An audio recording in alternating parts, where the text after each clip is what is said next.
Hi hello friends, എല്ലാ കൂട്ടുകാർക്കും ഇന്നത്തെ എപ്പിസോഡിലേക്ക് സ്വാഗതം കേട്ടോ. അങ്ങനെ ജഡ്ജിയാണെന്നുണ്ടെങ്കിൽ ചിപ്പിയോട് ചോദിക്കേണ്ട, മോള് ചിപ്പി, നിനക്ക് മമ്മീനെയാണോ അതോ ഈ അമ്മേനെയാണോ ഇഷ്ടമെന്ന് ചോദിക്കുമ്പോൾ, എനിക്ക് മമ്മിയില്ല, എനിക്ക് ഈ അമ്മേനെ ഇഷ്ടം, എനിക്ക് ഈ അമ്മയുടെ മോളാ ഞാൻ എന്ന് പറഞ്ഞിട്ട് ഇഷിതനെ കെട്ടിപ്പിടിക്കുകയാണ്. ആ സമയത്ത് നമ്മുടെ ജഡ്ജി പറയുന്നുണ്ട്, സോറി, ഒരു തെറ്റിദ്ധാരണ സംഭവിച്ചു, അതുകൊണ്ടിട്ടാ ഞാൻ വീട്ടിലേക്ക് വന്നത്. ഓ, അതൊന്നും സാരില്ല, മാഡത്തിന് ജോലിയല്ലേ ചെയ്തത് എന്ന് മഹേഷ് പറയാണ്. ഓക്കെ മഹേഷ്, നിങ്ങളുടെ അടിച്ചുപൊളി നടക്കട്ടെ എന്നൊക്കെ ജഡ്ജിയുടെ ഭർത്താവ് പറയണ്ട. ഓക്കെ എന്നാ കാണാമെന്നൊക്കെ പറഞ്ഞിട്ട് മഹേഷും ഇഷിതയും ചിപ്പി അവിടെ നിന്ന് പോവാണ്. ബൈ ബൈ ഒക്കെ പറഞ്ഞിട്ട് അവിടെ നിന്ന് പോകുന്നുണ്ട് കേട്ടോ. അവർ പോയി കഴിയുമ്പോൾ ജഡ്ജിയുടെ ഭർത്താവ് ജഡ്ജിയുടെ ചോദിക്കുന്നുണ്ട്, കണ്ടോ, നീ ഒരു ചെറിയൊരു തെറ്റിദ്ധാരണ കൊണ്ട് ഈ കുടുംബം തന്നെ തകർന്നാനേന്നു. ഇപ്പൊ ഇന്ന് ഈ കാഴ്ച ഇവിടെ കണ്ടില്ലായിരുന്നെങ്കിൽ നീ ഈ കേസ് പ്രൊസീഡ് ചെയ്താനെ. ആ കുട്ടിക്ക് ഈ നല്ലൊരു കുടുംബം, ഈ നല്ലൊരു അമ്മേനെ നഷ്ടപ്പെട്ടാനെ. ശരിയായിട്ടാ പറഞ്ഞത്. ആ ശരിയാ, ഞാനിനി അത് നോക്കിക്കോളാം എന്നൊക്കെ ജഡ്ജി ഇങ്ങനെ പറഞ്ഞിട്ട് അവിടെ നിന്ന് പോകുന്നുണ്ട്. അങ്ങനെ അവർ പോയി കഴിയുമ്പോഴേക്കും നമ്മുടെ ഇഷിതയും മഹേഷും ചിപ്പിയും കൂടി നടന്ന് നീങ്ങണത് വിനോദിന്റെ അടുത്തേക്കാട്ടോ. വിനോദിനെ കാണുമ്പോഴേക്കും ചിപ്പി പറയണ്ട്, ആ ദേ ഇളയച്ചൻ എന്ന് പറഞ്ഞിട്ട് ഓടിപ്പോവാണ്. ഇളയച്ച എന്ന് പറയുമ്പോഴേക്കും നമ്മുടെ മഹേഷ് പറയണ്ട്, താങ്ക്സ് ഡാ, നീ പറഞ്ഞില്ലായിരുന്നെങ്കിൽ ഇന്ന് എനിക്ക് ചിപ്പിനെ നഷ്ടപ്പെടുമായിരുന്നു. ഏട്ടാ അറിയാലോ, നിങ്ങളുടെ ജീവിതത്തിൽ എന്ത് നടക്കുന്നുണ്ട്, നിങ്ങളെ തെറ്റിക്കാൻ വേണ്ടി എന്ത് ചെയ്യാമെന്ന് നോക്കി നടക്കാണ് രചനയും ആകാശും. അവരുടെ മുന്നിലേക്ക് വെറുതെ അവസരങ്ങൾ ഇട്ട് കൊടുക്കരുത് എന്ന് പറയാണ്. ഇഷിത പറയണ്ട്, ഞാൻ ചിപ്പിക്ക് വേണ്ടിയിട്ടാണ് ജീവിക്കണത്. ചിപ്പി അവളെ നഷ്ടപ്പെടുന്ന ഓർത്തപ്പോ ഞാൻ ഈ ഡ്രാമക്ക് കൂട്ടുനിന്നു. അതിനർത്ഥം ഞാനെല്ലാം മറന്നു എന്നല്ല. അതുകൊണ്ട് ഞാൻ എന്തായാലും പോകുവാണെന്ന് പറയുമ്പോ, ഏട്ടത്തി എന്ന് പറയുമ്പോ, വേണ്ട വിനോദ്, ഞാൻ പോകുവാണ്. ചിപ്പി മോള് ചെറിയച്ഛന്റെ കൂടെ വീട്ടിലേക്ക് പോയിക്കോട്ടോ എന്ന് പറയുന്നുണ്ട്. അമ്മ വരാമെന്ന് പറഞ്ഞിട്ട് അവിടെ നിന്ന് അങ്ങോട്ട് പോകുകട്ടോ. അമ്മ പെട്ടെന്ന് വരണോട്ടോ എന്ന് ചിപ്പി പറയുമ്പോ, വരാം മോളെ എന്ന് പറഞ്ഞിട്ടാണ് ഇഷിത അവിടെ നിന്ന് പോകുന്നത് കേട്ടോ. ഇഷിത പോയി കഴിയുമ്പോഴേക്കും മഹേഷ് വിനോദിന് പറയുന്നുണ്ട്, കണ്ടില്ലേ, അവൾ ആകെ വിഷമിച്ച് തകർന്ന ഒരു പെണ്ണാണ്. ഏട്ടാ, ഞാൻ ഒരിക്കലും ഏട്ടനെ കുറ്റം പറയില്ല. കാരണം ഏട്ടൻ ഒരു ഭർത്താവ് മാത്രമല്ല, ഒരു മകനും കൂടിയിട്ടാണ്. വീടിന്റെ കാര്യങ്ങളെല്ലാം നോക്കേണ്ടത് ചേട്ടനാണ്. അതുകൊണ്ട് ചേട്ടനെ കുറ്റം പറയില്ല. എന്നാലും ശരിയായില്ലടാ ഞാൻ ചെയ്തത്. ഒരിക്കലും ഞാൻ എന്റെ പ്രാന്തൻ ചിന്തകളുടെ കൂട്ടത്തിൽ അവളെയും കൂടി കൂട്ടാൻ പാടില്ലായിരുന്നു. ആ സമയത്ത് എനിക്ക് എന്ത് സംഭവിച്ചെന്ന് എനിക്കറിയില്ല. ഇഷിതനെ ഞാൻ ഒറ്റപ്പെടുത്തി, അത് ചെയ്യാൻ പാടില്ലായിരുന്നു. അവൾക്ക് ആകെ വിഷമമായി പോയി. അത് ശരിയാണ്, എടുത്ത് ഇത്രയും വിഷമിച്ചിട്ട് ഞാനും കണ്ടിട്ടില്ല. അതിനുശേഷം മഹേഷ് പറയണ്ട്, എടാ, നിനക്കൊരു കാര്യം അറിയാവോ, ആ കൈലാസളേൻ ആ മഞ്ജുമനെയും കൂട്ടിക്കൊണ്ട് എത്രയും പെട്ടെന്ന് തന്നെ വീട്ടിൽ നിന്ന് പോകാൻ വേണ്ടി നിൽക്കുവാണ്. അയ്യോ ഏട്ടാ, അത് സമ്മതിക്കരുത്. അവര് പോയി കഴിഞ്ഞാൽ ഏടത്തിയുടെ തെറ്റിദ്ധാരണ അവിടെ കൂടെയുള്ളൂ. ഏട്ടത്തി ഒരു തെറ്റുകാരിയാക്കി അവർ ചിത്രീകരിക്കാൻ കൂടത്തേ ഉള്ളൂ. അതുകൊണ്ട് എത്രയും പെട്ടെന്ന് തന്നെ കൈലാസളിയന്റെ ആ മുഖംമൂടി വലിച്ചു കീറണം എന്ന് പറയാണ്. അത് നീ പറഞ്ഞ ശരിയാണ് എന്ന് മഹേഷ് പറയണ്ട്. വിനോദ് പറയണ്ട്, ഞാൻ ആ മുഖംമൂടി വലിച്ചു കീറാനുള്ള കാര്യങ്ങളൊക്കെ ചെയ്തുകൊണ്ടിരിക്കുകയായിരുന്നു. ആ സമയത്താണ് ഈ ജഡ്ജിയുടെ ചെറിയ പ്രശ്നങ്ങളൊക്കെ വന്നത്. കറക്റ്റായിട്ട് ജഡ്ജിയും ഭർത്താവും കൂടി ഇവിടെ വരുന്ന കാര്യം എന്റെ പെങ്ങളല്ല, എന്റെ കൂട്ടുകാര് എന്നോട് വിളിച്ചു പറഞ്ഞു. അതുകൊണ്ടാണ് ഞാൻ നിങ്ങൾ തന്നെ ഇവിടെ എത്തിച്ചു ചെയ്തത്. എന്തായാലും ഈ പ്രശ്നം ഒരു പരിഹാരം ആയല്ലോ.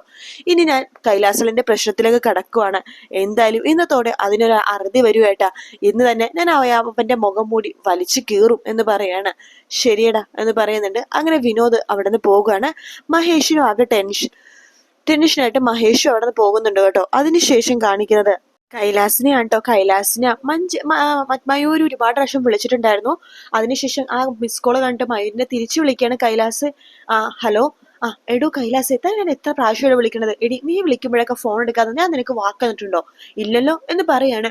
ഇത് കേട്ടുകൊണ്ട് മഹേഷ് അങ്ങോട്ടേക്ക് വരുന്നുണ്ട്. ചെറിയൊരു ഗ്യാപ്പിലൂടെ മഹേഷ് ഇവരുടെ സംസാരം കേൾക്കുവാട്ടോ. മയൂര് പറയുന്നുണ്ട്, ഞാൻ എത്ര പ്രാവശ്യം വിളിച്ചെന്ന് അറിയാവോ, അത് വേറൊന്നുമല്ല, ഇഷിതയുടെ കേസ് വലിയ കേസ് ആവാൻ പോകുവാണ്. നീ എന്താ അങ്ങനെ പറഞ്ഞത് എന്ന് ചോദിക്കുമ്പോ, അത് പോലീസാണെന്ന് പറഞ്ഞിട്ട് ഒരുത്തൻ എന്നെ വിളിച്ചിട്ടുണ്ടായിരുന്നു. അവൻ ഇനിയും വിളിക്കും. ഇഷിതരെ ഞാൻ കുടുക്കിന്നൊക്കെയാ അവൻ പറഞ്ഞത് എന്ന് പറയുമ്പോ, എടി മണ്ടി, എന്നിട്ട് നീ എന്ത് പറഞ്ഞു? ഞാൻ എനിക്കൊന്നും അറിയില്ല എന്ന് പറഞ്ഞു. എടി നീ പറയണ്ടേ, അവള് ഡ്രഗ്സ് വണ്ടിയിൽ വെച്ച് നിനക്ക് സംശയം തോന്നിയോണ്ടാണ് പോലീസ് സ്റ്റേഷനിലേക്ക് വണ്ടി വിട്ടേന്ന്. അതൊന്നും എനിക്ക് ആ സമയത്ത് ചെയ്യാൻ തോന്നിയില്ല. എന്തായാലും അയാൾ എന്നെ ഇനിയും വിളിക്കും. ഞാൻ ആകെ കുടുങ്ങിപ്പോയി. ഞാനെങ്ങനെ കുടുങ്ങുകയാണെങ്കിൽ തന്നെ ഞാൻ കൊടുക്കും. എടി നാണൂലടി നിനക്ക് ഇങ്ങനെയൊക്കെ പറയാനായിട്ട്? എന്റെ പണം ഒരുപാട് തിന്നതല്ലേടി നീ എന്ന് കൈലാസ് ചോദിക്കാണ്. ഇതെല്ലാം കേട്ടുകൊണ്ട് മഹേഷ് അവിടെ തന്നെ നിൽക്കുവാട്ടോ. ആ സമയത്ത് മയൂരി പറയണ്ട്, എന്തായാലും വേണ്ടില്ല, അയാൾ ഇനി വിളിക്കുവാണെന്നുണ്ടെങ്കിൽ എനിക്കറിയില്ല എന്ത് ചെയ്യണമെന്ന്. അയാൾ വിളിക്കുന്നിടത്തേക്ക് പോണോന്നാ എന്നോട് പറഞ്ഞേക്കണത്.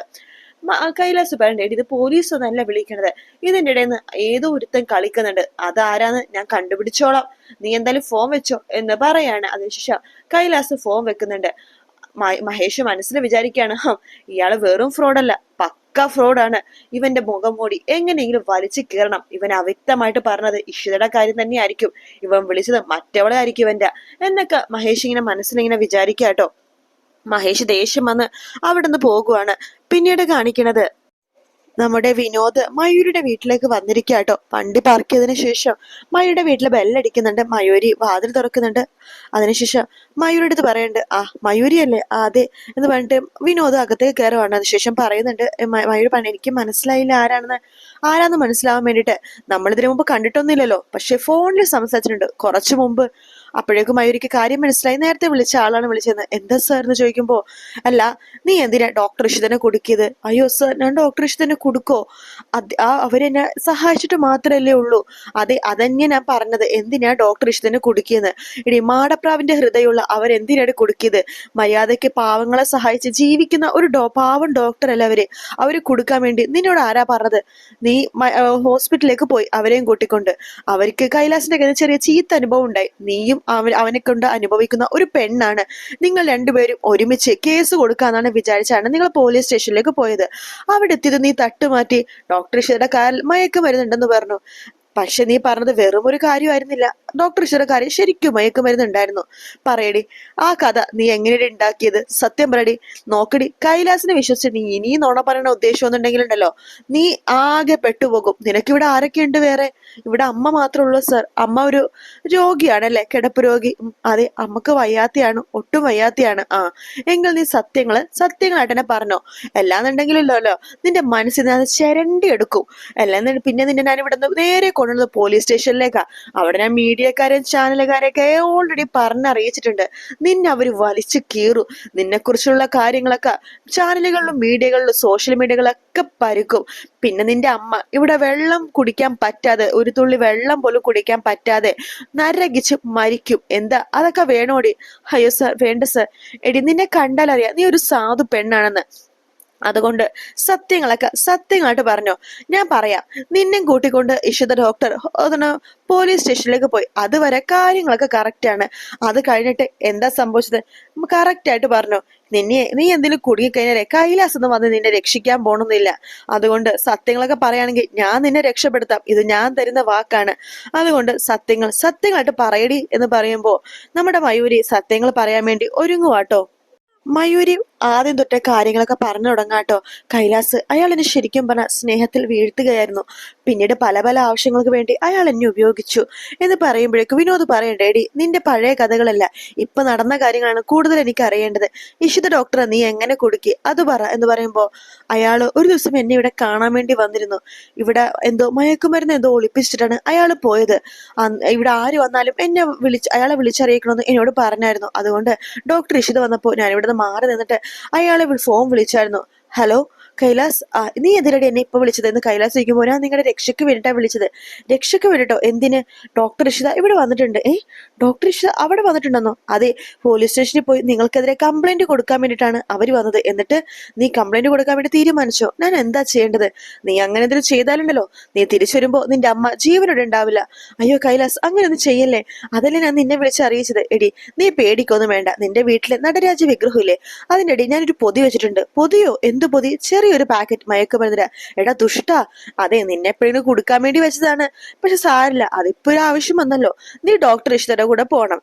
സ്റ്റേഷനിലേക്ക് പോകുന്ന വഴിക്ക് നീ ഈ പൊതിയും കൊണ്ട് വേണം എടുത്തിട്ട് പോവാനായിട്ട്. ഡോക്ടർ ഇഷിത കാണാതെ വണ്ടിയുടെ ഡാഷ്ബോർഡിൽ എവിടെയെങ്കിലും ഈ പൊതി വെക്കണം.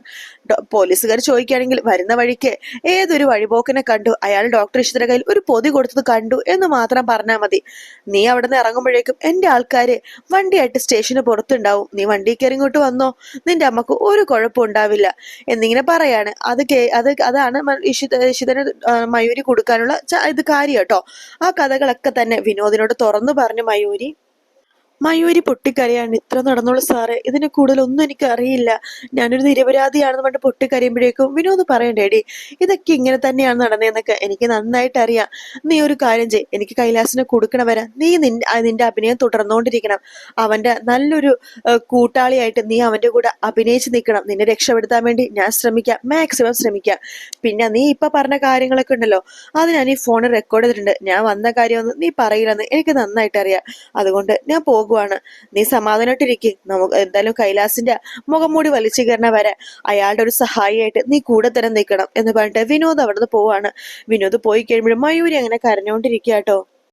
പിന്നീട് കാണിക്കണ കൈലാസിനെ ആട്ടെ. കൈലാസ് ആകെ അങ്ങോട്ടും ഇങ്ങോട്ടും നടക്കാണ്. എന്തായാലും മയൂരിനെ അന്വേഷിച്ചു പോയത് ആ വിനോദ് തന്നെ ആയിരിക്കും. എന്തായാലും ഇവിടെ ഇനി നിക്കണത് പത്തിയല്ല, എത്രയും പെട്ടെന്ന് ഇവിടുന്ന് പോയേ പറ്റൂ എന്ന് കൈലാസ് ഇങ്ങനെ വിചാരിച്ചുകൊണ്ടിരിക്കെ തന്നെ സ്വപ്നവല്ലി അങ്ങോട്ടേക്ക് വരുന്നുണ്ട്. മോനെ കൈലാസ്, ഞാൻ പറയണതൊന്നും നീ കേക്കില്ലല്ലേ? എന്താ അമ്മേ? അല്ല, മഞ്ജുവിനെയും കൂട്ടിക്കൊണ്ട് നീ പോവാൻ തന്നെ തീരുമാനിച്ചു അല്ലേ? അമ്മേ, ഞങ്ങൾ ഇവിടുന്ന് പോയാൽ മാത്രമേ ഇഷിത ഇങ്ങോട്ടേക്ക് വരുള്ളൂ. ചിപ്പിമോളുടെ ഭാവി അറിയുമ്പോ നമ്മൾ നോക്കേണ്ടത്. കണ്ടില്ലേ അമ്മേ, ഇത്ര നല്ല മനുഷ്യനെയാ അവരെല്ലാരും കൂടി കുറ്റക്കാരനാക്കാൻ നോക്കിയത്. മോനെ കൈലാസ്, നീ ഇപ്പൊ പോവരുത്. അമ്മേ, എന്റെ വിധി ഏതെങ്കിലും കുടിസ് റൂമിൽ കിടക്കാനായിരിക്കും. കണ്ടില്ലേ, നിങ്ങൾ ഇവിടെ നിൽക്ക്, എന്നിട്ട് രാമ വരുന്നവരെ നിങ്ങൾ എവിടെയും പോകണ്ട എന്നൊക്കെ പറഞ്ഞുകൊണ്ടിരിക്കെ തന്നെ മഹേഷ് അങ്ങോട്ടേക്ക് വരുവാട്ടോ. ആഹാ, അളിയനോ, നിങ്ങളെന്താ എവിടെ പോവാൻ നിൽക്കുവാണോ? കണ്ടില്ലേ മോനെ മഹേഷ്, ഇവരിവിടുന്ന് പോവാൻ നിൽക്കുവാണെന്നോ? എവിടേക്ക്?